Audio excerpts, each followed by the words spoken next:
আমি চরিত্রহীন হলে তুই এখনো আমার কাছে পবিত্র রইলি কি করে বান্দির মেয়ে। হিংস্র পশুরা তো শিকার দেখলে স্থানকাল বিবেচনা করে না। মুহূর্তে স্থবির হলো সপ্তদশী নরবরে অক্ষিপুট। হৃদয়াঙ্গিনায় ঝঙ্কার তুলল এক অজানা প্রলয়ঙ্কারী ঝড়। সর্বাঙ্গ বোধহয় ডুব দিল অবর্ণনীয় অসারতায়। মস্তিষ্কে তখনও চলমান রুদ্মানবের ভরাট কণ্ঠনিঃসৃত বাক্যটি। যুবকের তখন কি হলো কে জানে, সে নীরবে বাড়াচ্ছে দূরত্ব। পায়ের গতি বড্ড ক্ষীণতার, বাদামি চোখ জোড়া অটল। আশ্চর্য, রুদ্মানবের চোখ দুটোই আজ রাগ নেই, সেথায় ভর করেছে একরাশ নীরব হাহাকার। তারা যেন আজ কথা বলতে চাইছে, এক অদ্ভুত অভিনব কায়দায় নিজেদের ব্যক্ত করতে চাইছে। নতমুখী সপ্তদশী থোড়াই দেখল তা। সে তো মহাব্যস্ত যুবকের অটল বাক্য খণ্ডন করতে। তার কম্পিত কায়া, কুণ্ঠিত নতমুখ, তীর করে কাঁপতে থাকা নিখুঁত রেখার অধর যুগলের পানে বারে বারে দৃষ্টি বুলাচ্ছে নির্দয় মাফিয়া বিস্ট। ঠোঁটের কোণে আকস্মিক ঝোলালো এক টুকরো নিষ্প্রাণ হাসি, যে হাসি ক্ষীণতায় লেপটেছে রুদ্মানবের তামাকে পোড়া বাদামি ঠোঁট যুগলে। তার হৃদয় কোঠায় আটকে থাকা ব্যথারাজ মাথাচাড়া দিয়েছে। কণ্ঠে বহু চেষ্টা চালিয়েও রাগ ঢালতে ব্যর্থ রুদ্মানব। বিচক্ষণ মস্তিষ্কে কেবল বাজছে চরিত্রহীন শব্দটা। অবশেষে অব্যক্ত হাহাকারে মত্ত থেকে যুবক আলগোছে নজর সরালো অন্যত্র। শুকনো ফাঁকা ঢোক গিলে আওড়ালো, কথার জোরে যেমন ক্লান্ত করা যায়, ঠিক তেমনি কথার জোরে শান্তও করা যায় চাশমিশ। বলা তো যায় না কোন কথা আবার হৃদয়ে গিয়ে লাগে। ঠোঁটের কোণে তাচ্ছিল্যের হাসি ফুটল মাহির, মুখটা তৎক্ষণাৎ ঘুরে গেল অন্যত্র। ছলছলে চোখ জোড়া মেঝেতে ঠেকিয়ে মেয়েটা কেমন তাচ্ছিল্যের সুরে বলে বসল, বিস্টদের আবার হৃদয় আছে নাকি? তারা তো নির্দয়। নির্দয় হৃদয়ে ব্যথার দোল লাগে না মিস্টার বিস্ট। রুদ্মানবের বুকের খাঁচায় লুকায়িত অঙ্গটা ফের আরেকবার মুচড়ে উঠল। সে ব্যথা আর সইবার নয়। যুবক তখনই ধারালো দাঁতে রুষ্ট চাপায় পিষ্ট করল নির্মাংসের ঠোঁটখানা। অজানা নীরব যন্ত্রণায় কণ্ঠরোধ হয়েছে তার। গলার কাছটায় বোধহয় কাঁটা তারের বেড়ি বসিয়েছে কেউ। সামান্য ঢোক গিলতেও বেগ পোহাতে হচ্ছে রুদ্মানবের। সে কেমন হুট করেই তাচ্ছিল্যের হাসি টানল ঠোঁটের কোণে। আগের চেয়ে দ্বিগুণ গমগমে গলায় শুধালো, আসলেই ব্যথা হয় না, তাই না? সপ্তদশী অনড় নিজ বাক্যে। মুখাবয়ে একরাশ গাম্ভীর্যের ছাপ ফুটিয়ে প্রতি উত্তরে বলে ওঠে, আপনাকে দেখে তাই মনে হয়। সহসা ঘাড় বাঁকিয়ে তাকায় মুগ্ধ। রুষ্টতার চাপায় দাঁতের সনে অধর পিষে হাসল নিঃশব্দে। পরক্ষণে দৃষ্টি তীক্ষ্ণ করে ভরাট কণ্ঠে শুধালো, আমি তো beast, but you are a beauty, right? তোর ওই নির্মল মুখে এসব কথা মানায় না বান্দির মেয়ে। তখনই ললাটে সন্দিষ্ট ভাঁজ পড়ল মাহির। ঘাড় ঘুরিয়ে সরুদৃষ্টে তাকালো সুদর্শনের পানে। কপাল কুঁচকে সন্দিহান গলায় জিজ্ঞেস করে ওঠে, কি খেয়ে এসেছেন? হৃৎপিণ্ড। যুবকের এহেন উদ্ভট উত্তরে ভরকায় মাহি। বিস্ময়ে গোল হলো মায়াবিনীর হরিণী চোখ দুটো। বিস্ময়াবহে অষ্টপুটে সামান্য ফারাক বাড়তি নির্দয় মানব কেমন রং পাল্টালেন নিজের। মুখাবয়ে শ্লেষাত্মক ভাবভঙ্গিমা ফুটিয়ে দাঁতের রুষ্ট চাপায় পিষ্ট করল নির্মাংসের ঠোঁট। অতপর আচানক ঠোঁট টিপে শ্লেষাত্মক কণ্ঠে আওড়ালো, এই বান্দির মেয়ে, তাড়াতাড়ি চশমা পর, ভুলে যাস না তোর ধর্মে মানুষ মারা হারাম। হতবম্বতায় ফের ডুব দিল মাহি। যুবকের কথাগুলো আজ বড্ড রহস্যময় ঠেকছে তার নিকট। চিন্তিত হচ্ছে মস্তিষ্ক। এরই মধ্যে সুদর্শন পা ঘোরালো উল্টো পথে। উন্মুক্ত চওড়া পিঠখানার মাংসপেশি বড্ড নাড়াচ্ছে সে। হাঁটতে হাঁটতেই গমগমে গলায় বলে ওঠে, বই এনেছি বান্দির মেঘ, মন চাইলে পড়িস, বাট খবরদার বই পড়তে গিয়ে আমায় আবার ইগনোর করিস না যেন। সহসাই তেলে বেগুনে জ্বলে ওঠে শব্দদোষী, মুখখানায় এক অদৃশ্য আগুন লেপ্টে চিরবিরিয়ে বলে ওঠে, যখন ইচ্ছে হবে ঘর ভর্তি বইয়ে আগুন ধরিয়ে দেবেন, আবার যখন মনে চাইবে বই নিয়ে আসবেন। মানুষের রক্তের বিনিময়ে এত টাকা হয়েছে আপনার। থমকায় মুগ্ধর ব্যস্ত পদযুগল। ঘাটটা সামান্য কাত করতেই সুদর্শনের তীক্ষ্ণ খাদযুক্ত চোয়ালখানা এসে ঠেকল চওড়া কাঁধের সঙ্গে।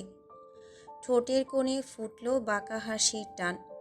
কণ্ঠে একাকার সম দাম্ভিকতা ফুটিয়ে প্রতি উত্তরে বলল, আবার জিগায়।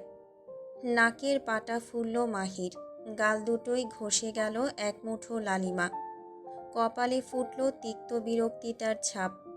মেয়েটা কেমন শঙ্কিত কণ্ঠে রয়ে শয়ে আওড়াল, সময় বড় বিচারক, নীরবে রাখে হিসাব। আজ যে হাসে অন্যের ক্ষয়ে, কাল তারই নামে জবাব। আজ আপনার জয়ের পালা, কাল হবে অন্য কারো। সময়ের রুষ্ট চাকার নিচে দেখবেন আপনার অহংকারেরও পতন হলো। আমি খুব করে সেদিনটার জন্য অপেক্ষায় আছি মিস্টার বিস্ট, যেদিন আপনার মতো নির্দয় বিস্টের পরিণতি বড্ড কঠোর হবে। তাচ্ছিল্যের হাসি টানল মুগ্ধ। বাহাতের তর্জনী উঁচিয়ে আলগোছে কপাল চুলকালো খানিক। মুখাব্বয়ে আগের ন্যায় তাচ্ছিল্যের ভাব ফুটিয়ে ভরাট কণ্ঠে শুধায়, দেখিস আবার, আমার পতনের ঝড়ে তোর চোখ দুটো যেন অস্থির না হয়ে যায়। সপ্তদশী মুখ ঝামটা দিয়ে বসল তৎক্ষণাৎ। কপালের চামড়া গুটিয়েছে তার, দুই হাত ভাঁজ হয়েছে বুকের কাছে। পরক্ষণে ঝাঁঝমিশ্রিত কণ্ঠে ওড়াল, হিংস্রদের জন্য কান্না আসে না মিস্টার বিস্ট। মুগ্ধ হাসল এবারেও। সে এক নির্লিপ্ত হাসি। দুই হাত ঢুকল পকেটে।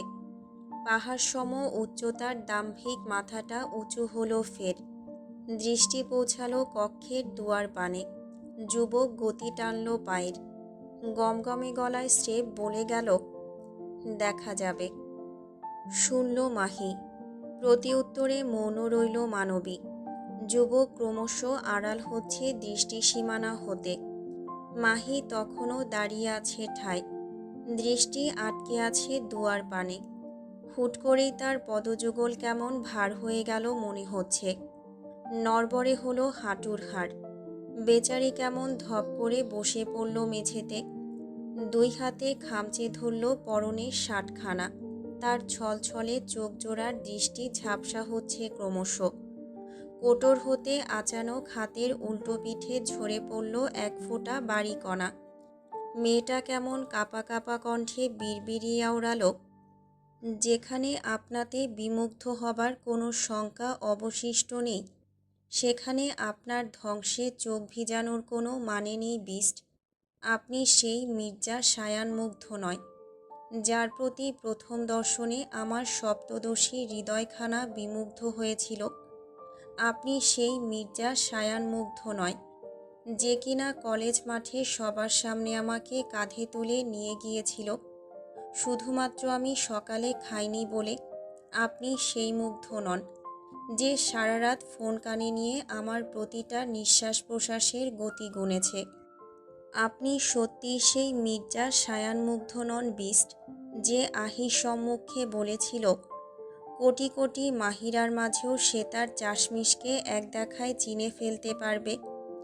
আপনি সত্যিই সেই মুগ্ধ নন বিস্ট। আপনি হচ্ছেন অধীর রায়, যেই লোক কেবল প্রতিশোধে বাঁচে। আপনার আসল পরিচয়, আপনি নির্দয় মাফিয়ার শ্যাডো মনস্টার, যার হাতে লেপ্টে আছে অগণিত নিরপরাধ মানুষের নিরীহ লৌহ, যার হিংস্র প্রতিশোধের রোষানলে পুড়ছি আমি। আমার সপ্তদশী হৃদয়, যার হিংস্রতায় পিষ্ট হচ্ছে আমার কোমলতা। এত কিছুর পরও আপনার প্রতি মুগ্ধ হতে গেলে আমি হয়তো বিবেকহীন বিবেচিত হব বিস্ট, হয়তো দোষী হব নিজের বিবেকের কাঠগড়ায়।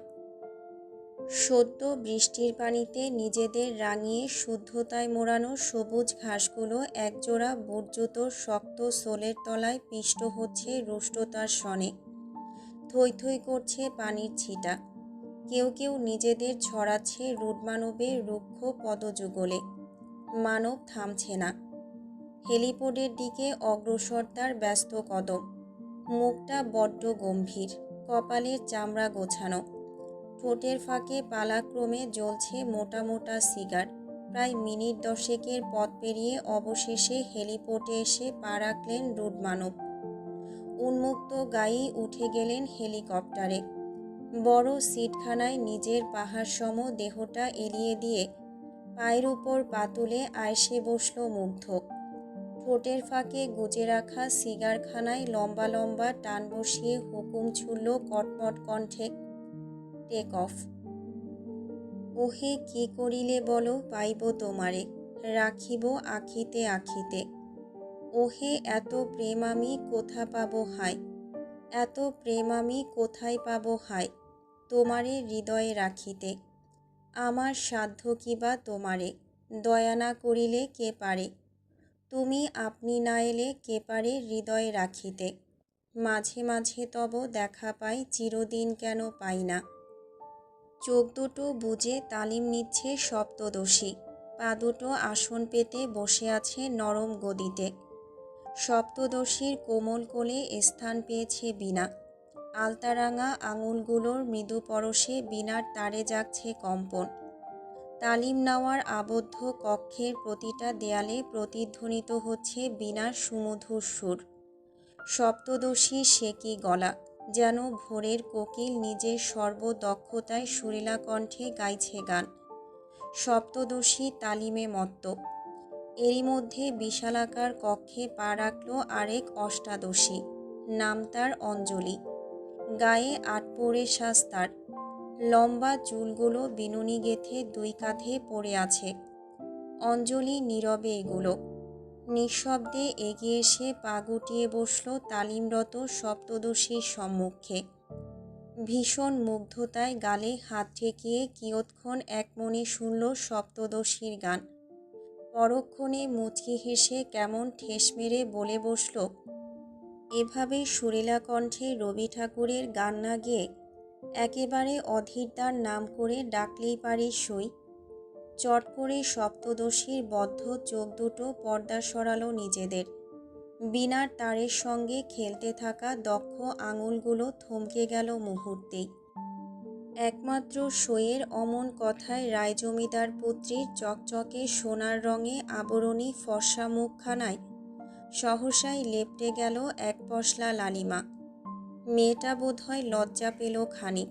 তখনই কোলের উপর থেকে বীণাটা সস্নেহে সরিয়ে রেখে কপট রাগ নিয়ে বলল, ধ্যাত, কি যে বলিস না।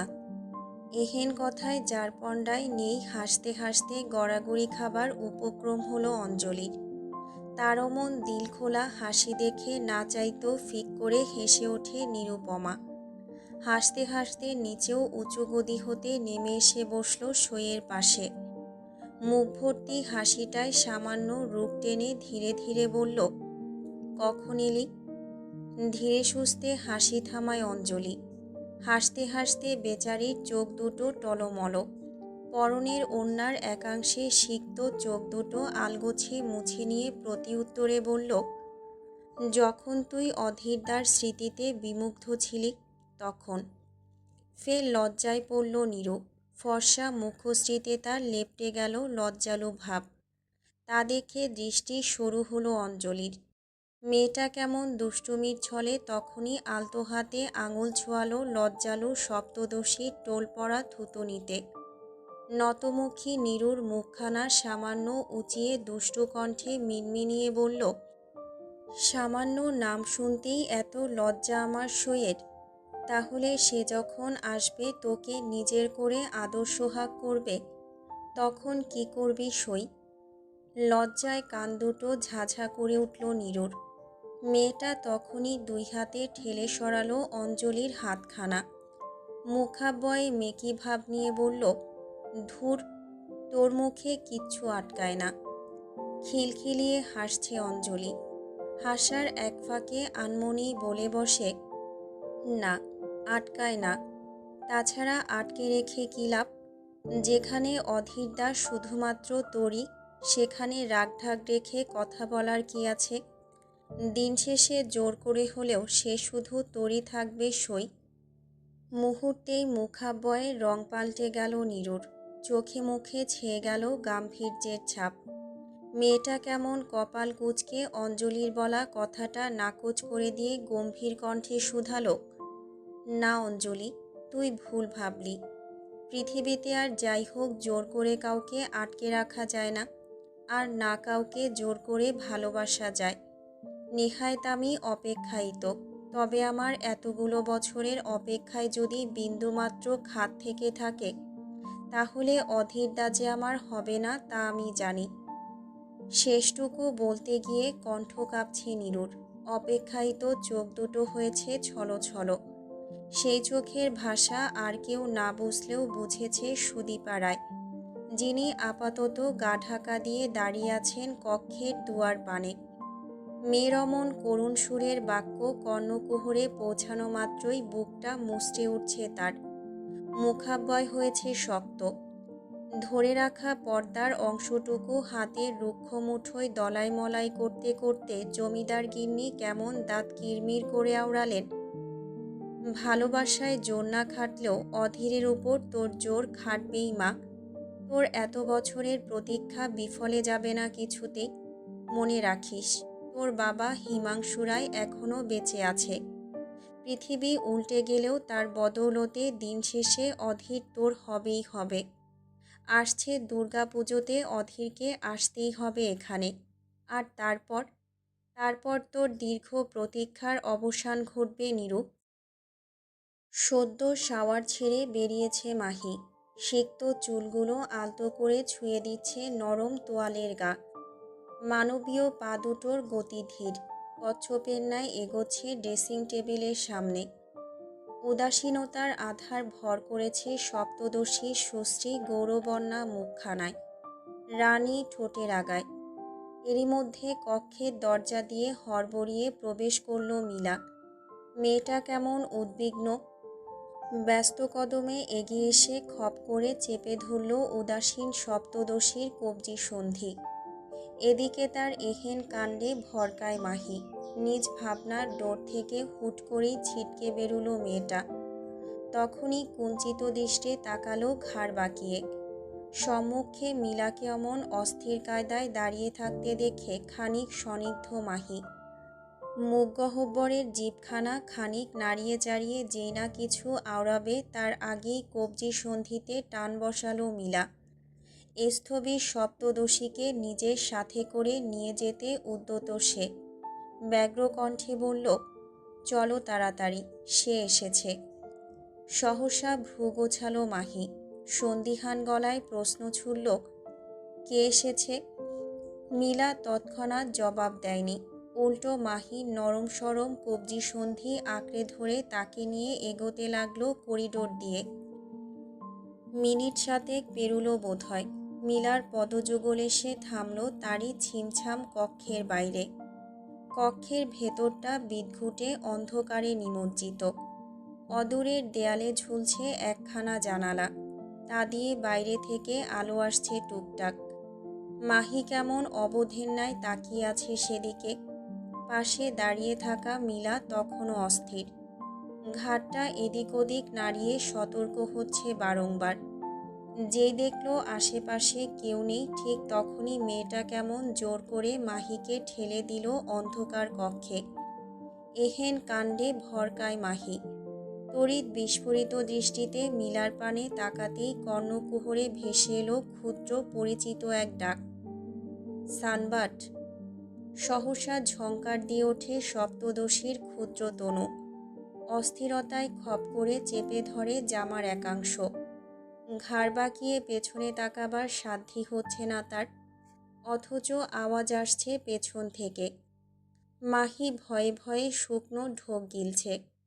ভয়াতুর দৃষ্টি সম্মুখে দাঁড়িয়ে থাকা মীলার পানে তাক হতেই মীলা কেমন মৃদু হেসে বলে ওঠে, সে জানালার বাইরে দাঁড়িয়ে আছে মুনলাইট। তোমার জন্য বড্ড অস্থির বেচারা। তোমার পাগল প্রেমিকটাকে গিয়ে একটুখানি স্বস্তি দাও। যাও, গিয়ে কথা বলো। অ্যাডউইন এখন প্যালেসে নেই। আমি দরজার বাইরে দাঁড়িয়ে আছি। তুমি নিশ্চিন্তে কথা বলো তার সাথে। মস্তিষ্ক ফাঁকা হয়েছে সপ্তদশীর। ঘটে ঢুকছে না মিলার একটি বাক্য। তার বিভ্রমে ডুবে থাকা দৃষ্টিযুগলের সম্মুখে হুট করেই আধার ছেয়ে গেল। মিলা দুই হাতে ভিড়িয়ে দিয়েছে কক্ষের দুয়ার। মুহূর্তেই এক বিদঘুটে অন্ধকারে ফের নিমজ্জিত হলো সম্পূর্ণ কামরা। মাহি কাঁপছে। ঠিক তখনই পেছন থেকে ফের ভেসে আসে শ্যামপুরুষের গম্ভীর অথচ কাতর কণ্ঠ। সানবাট, কাছে আসবে না? একটু কথা বলবে না আমার সাথে? আমি যে তৃষ্ণার্ত তোমায় এক পলক দেখার জন্য। দয়া করে এই তৃষ্ণার্তের তৃষ্ণা মেটাও। ধীরে ধীরে কাঁপা কাঁপা দেহখানি ঘুরিয়ে দাঁড়ায় মাহি। কাপা দৃষ্টি আলগোছে নিক্ষেপ করে অদূরের জানালার বাইরে দাঁড়িয়ে থাকা হুডি পড়ুয়া শ্যামপুরুষের পানে। মেয়েটা তখনই ঢোক গিলল সামান্য। ধীর কদমে রয়ে শয়ে এগোলো সম্মুখে। জানালা হতে দুই হাত দূরত্বে এসে পা থামিয়েছে মাহি। কাপা কাপা কণ্ঠে আলতো করে জিজ্ঞেস করল, আপনি এখানে কিভাবে এলেন সিট? আপনি নাকি মরে গিয়েছেন? তাহলে এখন আমার সামনে এসে দাঁড়ালেন কিভাবে? শ্যামপুরুষ কি হাসল? আলোর বিপরীতে দাঁড়িয়ে থাকায় তার মুখ অভিব্যক্তি সঠিক ধরা পড়ল না সপ্তদশীর নিকট। সে কেমন নরম কণ্ঠে খানিক এগিয়ে এসে শুধালো, আমি সিড নই সানবাট, আমি মায়াঙ্ক, কমান্ডার মায়াঙ্ক, ডক্টর ইফতেকার এহসান রৌদ্রের ফ্রেন্ড। সহসাই সর্বাঙ্গ কেঁপে ওঠে মাহির। ক্ষুদ্র পরিচিত মানবের মুখে নিজের চাচাতো ভাইয়ের নামটা শুনে মেয়েটা কেমন আপ্লুত। তখনই স্থানকাল ভুলে এগিয়ে এসে দাঁড়ালো জানালার বড্ড নিকটে। হড়বড়িয়ে অস্থির কণ্ঠে জিজ্ঞেস করল, রোদ ভাই, আপনি আমার রোদ ভাইকে চেনেন? ভাইয়া আপনাকে পাঠিয়েছে আমার কাছে, আমার পরিবার আপনাকে পাঠিয়েছে। ওরা এখন কেমন আছে? ওদের কোনো খোঁজ খবর আছে আপনার কাছে? ওরা কি আমায় মনে করে? আমার জন্য কাঁদে ওরা? আমার আব্বু, ওনার প্রেশারের কি অবস্থা? উনি এখন কেমন আছে? আর রোদ ভাই, অনিক ভাই কেমন আছে? ওনার না গুলি লেগেছিল? উনি এখন সুস্থ আছে তো? একটু বলুন না, সবাই কেমন আছে? সপ্তদশীর এহেন উৎকণ্ঠা দেখে বুক ভার হয়ে গেল মায়াঙ্কের। চোখে নামল তীব্র ব্যথার ছায়া। মেয়েটাকে খানিক স্বস্তি দিতে সে কেমন কপটতার সঙ্গে বলে বসল, সবাই ভালো আছে। আমাকে পাঠিয়েছে তোমাকে উদ্ধার করতে। বলো, তুমি যাবে না ওদের কাছে? সহসাই মাথা ঝাঁকায় মাহি। নীরবে সম্মতি জানালো যুবকের সহিত। মায়াঙ্ক হাসল বোধহয়। ঘাটটা সামান্য এদিক ওদিক বাঁকিয়ে সতর্ক হলো খানিক। অতপর ফিসফিসিয়ে বলল, যদি আবারও ফিরতে চাও তাহলে তোমাকে একটা কাজ করতে হবে সানবাট। বলো, তুমি করবে তো? ভ্রু কুঁচকায় মাহি। কণ্ঠে সন্দিহান ভাব ঢেলে আওড়ালো, কি কাজ? যুবক স্থির রইল এক মুহূর্ত। পরক্ষণেই গুরুগম্ভীর কণ্ঠে শুধালো, অভিনয়। কার সাথে? আর কিসের অভিনয়? সপ্তদশীর এহেন সন্দিষ্ট কণ্ঠে তৎক্ষণাৎ জবাব দেয়নি মায়াঙ্ক। বাক্যটুকু আওড়াতে গিয়ে জিভ ভার হচ্ছে তার, কণ্ঠরোধ হচ্ছে অজানা কারণে। তবু যুবক দায়িত্ব কাঁধে নিয়ে পাথর রাখল নিজের বুকে। খানিক ঢোক গিলে আমতা আমতা করে বলল, মিথ্যে আবেগের অভিনয় রুশদি কিংয়ের সাথে। তখনই মাথার উপর অদৃশ্য বাজ পড়ল মাহির। বিস্ময়ে চোখ ছুঁয়ে গেল ললাট। বিস্ময়াবিষ্ট দৃষ্টি তার অনড়ভাবে চেয়ে আছে সম্মুখে। দূরত্ব বাড়ছে দুই ঠোঁটের মাঝে। তার নরম তুলতুলে ঠোঁটের ফাঁক গলিয়ে অস্ফুটে বেরুল, অভিনয়। উপর নিচ মাথা নাড়ায় মায়াঙ্ক। তখনই 2 হাত আলগোছে বাড়িয়ে দেয় জানালার শিকের ফাঁক গড়িয়ে। মেয়েটার কবজি সন্ধি আঁকড়ে ধরতে গেলেই তখনই 2 কদম ছিটকে দূরে সরে যায় মাহি। মুখাব্বয়ে অগ্নিমূর্তি ভাব ধারণ করে সপ্তদশী কেমন হুঙ্কার ছুঁড়ে বলে ওঠে, খবরদার, পরপুরুষ হয়ে আমাকে ছোবেন না, আমি এসব বরদাস্ত করব না। মাহির এহেন হুঙ্কারে হতবিহ্বল মায়াঙ্ক। তার অক্ষিপুট বোধহয় এক্ষুনি বেরিয়ে আসবে কোটর ছেড়ে। হতবম্বতায় ডুবে থাকা কণ্ঠ ফুঁড়ে অস্ফুটে বেরিয়ে এলো, আমি পরপুরুষ সানবাট, আমিই তো তোমার, শুধুই তোমার। গত 6টা বছর ধরে আমি তোমাকে ভালোবাসি। আমার হৃদয়ের সম্রাজ্ঞী তুমি, আর তুমি কিনা বলছো আমি পরপুরুষ। ফোঁস-ফোঁস করছে মাহি। এই প্রথম সপ্তদশী এতটা রাগল বোধহয়। চোখ দুটো ঝরাচ্ছে আগুন। সুশ্রী গৌরবর্ণা মুখখানা লাল হয়েছে ইতিমধ্যে। রাগে মুষ্টিবদ্ধ হয়েছে হাত দুটো। যুবকের কথার পিঠে সঠিক উত্তর না দিয়ে সে উল্টো ঝাঁজ নিয়ে বলল, আর ইউ সিরিয়াস কমান্ডার? অভিনয়, তাও আবার মিথ্যে আবেগ নিয়ে? অসম্ভব, আমি বেঁচে থাকতে এই কাজ কোনোদিন করব না। শ্যামবরণ সুদর্শনের মুখ অভিব্যক্তি যথেষ্ট গম্ভীর। সপ্তদশীর এহেন মুখের উপর নাকচ করে দেওয়া বাক্যে বিরক্তি বাড়ল তার। সে এক হাত আলগোছে জানালার বাইরে বের করে এনে তখনই ফেলে দিল মাথার উপর পড়ে থাকা হুডিটা। মুখদর্শন স্পষ্ট করে যুবক কেমন চাপা রাগ নিয়ে বলল, কেন সানবাট, কি ক্ষতি এতে? তুমি কেন বুঝতে পারছো না? এই কাজ করতে পারলে শুধু তুমি নও, বেঁচে যাবে আরও অনেকগুলো তরতাজা প্রাণ। সপ্তদশী মানতে নারাজ ইহেন বাক্য। চোখে মুখে একরাশ আগুন লেপ্টে অগ্নিদৃষ্টে তাকালো কমান্ডার মায়াঙ্কের পানে। কণ্ঠে ঝাঁজ ঢেলে ফের আওড়ালো, মানব হৃদয় কাচের চাইতেও বেশি ভঙ্গুর কমান্ডার। আফসোস শুধু একটাই, কাঁচ ভাঙলে থেকে যায় দাগ, আর হৃদয় ভাঙলে উবে যায় বেঁচে থাকার স্বাদ। আমি কারো আবেগ কিংবা অনুভূতি নিয়ে খেলতে পারবো না। সহসা কপাল গোছালো মায়াঙ্ক। চোখ দুটো কুঁচকে গেল চাপা ক্ষোভে। দাঁত কপাটি নীরবে পিষে গেল একে অপরের সনে। সে কেমন গম্ভীর কণ্ঠে আওড়ালো, কিসের আবেগ, কার অনুভূতি? যার নাম মনস্টার, যার প্রতিটা কর্মকাণ্ড একটা নরপশুর মতো, তার আবার অনুভূতি কিসের? তার হৃদয়টা আস্ত কংক্রিটের তৈরি সানবাট, যেথায় সিলমোহর মারা। সে শুধু বোঝে মানুষ মারতে। এমন একটা নির্দয়ের থোড়াই হৃদয় থাকে। সপ্তদশী তাচ্ছিল্যের হাসি টানল ঠোঁটের কোণে। মাথাটা নুয়ে নিল আলগোছে। ছলো ছলো দৃষ্টিযুগল আড়াল করে ভঙ্গুর কণ্ঠে থেমে থেমে বলল, হোক সে নির্দয়, তবুও দ্য শ্যাডো মনস্টার দিন শেষে একটা মানুষ, যার বুকের খাঁচায় এখনও হৃদয় নামক স্পন্দিত যন্ত্র উপস্থিত। হতবাক মায়াঙ্ক। মেয়েটার কথার টোন অন্যরকম শোনাচ্ছে। যুবক ব্যস্ত হলো তখনই। পারছে না জানালা ভেঙে ঘরে ঢুকে পড়তে। সে ফের বলে ওঠে, তাতে কি? তুমি হয়তো ভুলে যাচ্ছ সানবাট, রাক্ষসের দোরগোড়ায় নীতিবাক্য মানায় না। মাহি কানে তুলল না সে কথা। মেয়েটা আজ বড় গম্ভীর। 2 হাত আলগোছে বাঁধল বুকের সনে। নিজ বাক্যে অটল থেকে ঝরঝরে কণ্ঠে শুধালো, sorry mister, but I can do this.